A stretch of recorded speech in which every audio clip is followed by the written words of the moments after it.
Hello guys, welcome back to my channel. It's your girl, Yay. It's the day the Lord has made. We will rejoice and be glad in it. Stay fabulous, bigger, better, and blessed. If you're new here today, my name is Yay and my evangelism is flexible. I'm a chosen vessel of the Most High God Himself. Today I have a cold and a sore throat. Hold on, I need to be a mommy.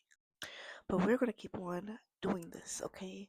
So the Lord wants me to talk about Job 2:9 verses Job 24:18, which talks about the wicked often goes unpunished, which they do not.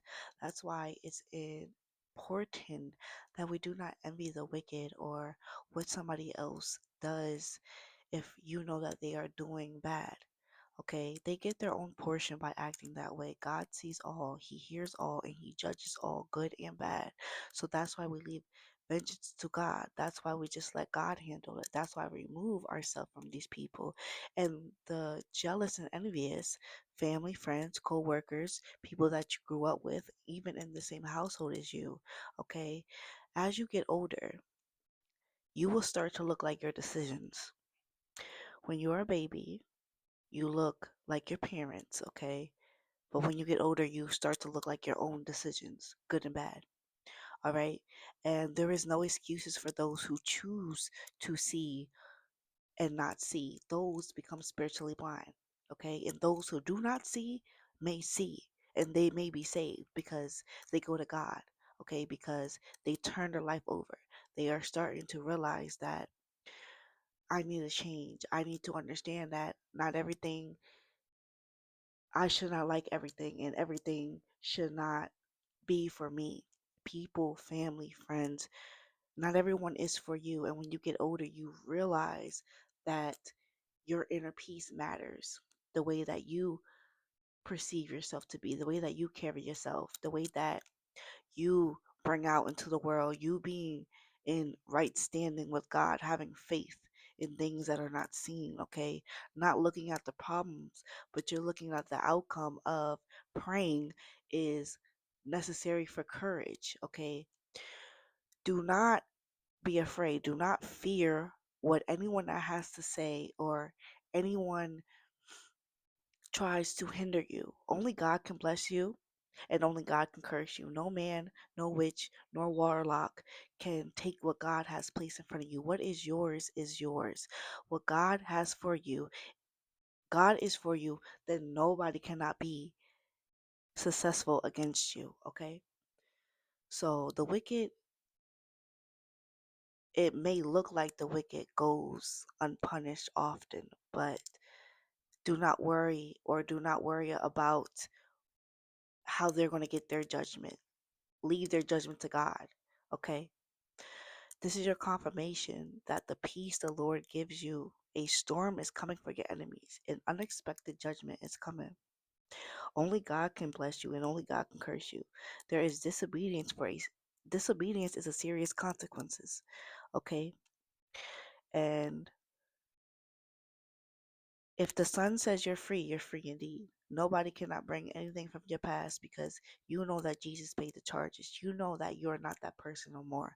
So if someone decides to bring up your past, because only the devil brings up your past, okay?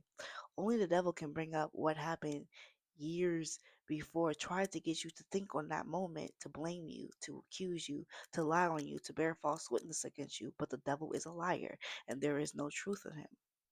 And the only people that are not getting attacked is the ones who are compromised, is the ones who let people talk for them and they are butt kissers, you know?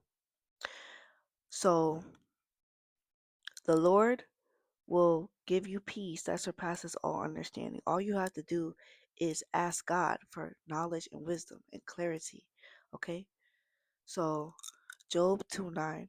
And also we're going to be reading Deuteronomy 28:53, which talks about blessings and curses. All right. So it's a verse in the Bible where Job's wife tells him to curse God and die. This is an expression of extreme grief. It commands to abandon his faith and a statement that his life of integrity had led only to ruin. It talks about the death of despair during suffering and contrasting it with Job's steadfast faith. Curse God and die is a direct challenge to God's faithfulness and Job's faithfulness, also God's faithfulness. So it's saying that it would be better to renounce God and give up his life than to endure the suffering. Job had already had lost his family, his wealth, and afflicted with painful sores. Job's response to this is Job rebukes his wife, calling her a foolish woman and reminding her that they must accept both good and bad from God. He insists that they should not receive only the good and reject the bad. So only God can bless you, only God can curse you. No human has the power to do none of these things. 444 is your protection. The witches and warlocks, people that are hidden in your family. Okay, you don't have to be um lighting candles and doing witchcraft and all this physical stuff. No. Rebellion is a form of witchcraft. Gossip is a form of witchcraft. People in your family, friends that are hiding the fact that they are jealous and envious of you, even though you have the same things, even though you don't even have more things than them. They have all the riches and the fame and all the materialistic things, and you are content in what God has blessed you with because you know that God blesses you and you know that the Lord will take away. So they have envy and jealousy towards you because you are fine with a little. And it says in the Bible that I gave you a little and you were content with it. So God will now give you a lot. Okay? Because you handled a lot with a little. Now He's going to bless you with a lot. Okay? So they're continually sending you sickness and death spells. Okay? And meditate on Psalms 91:11. Excuse me, I am out of breath. Okay. So, this verse is a powerful example of faith tested by extreme adversary. Extreme adversary, okay? It shows that suffering can lead to doubt, despair, but it also talks about the strength of those who maintain their integrity and faith even in the face of immense pain. People doing things in spite of lying on your name, ruin your reputation, family and friends coming up against you because you serve God. Okay, you do not serve them, you do not bow down to the lies that they put out there. Okay, you did not bow down and listen to them what they had to say. You listened to God. He told you to get up from that table and walk, then you got up from that table and walk.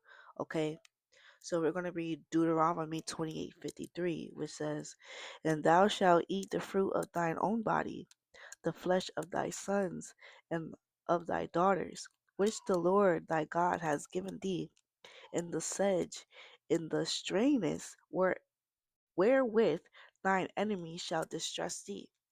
Your enemies may come up against you, bring terror, stress, anxiety.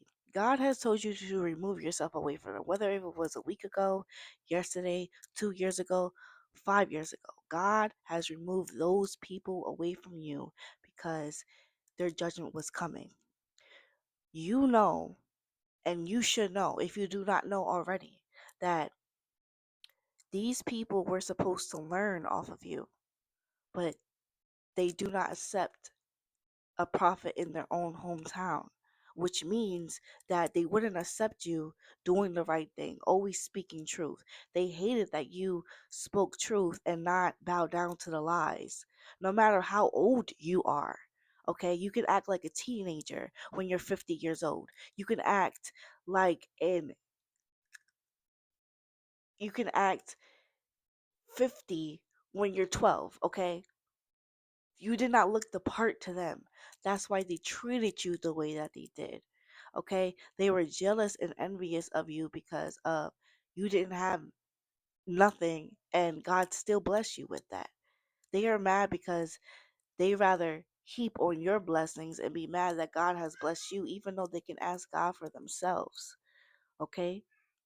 So, only God can bless you and curse you. If the Son says you're free indeed. Meditate on Psalms 91, 90 to 11. Also Psalms 91. And thank you, Holy Spirit.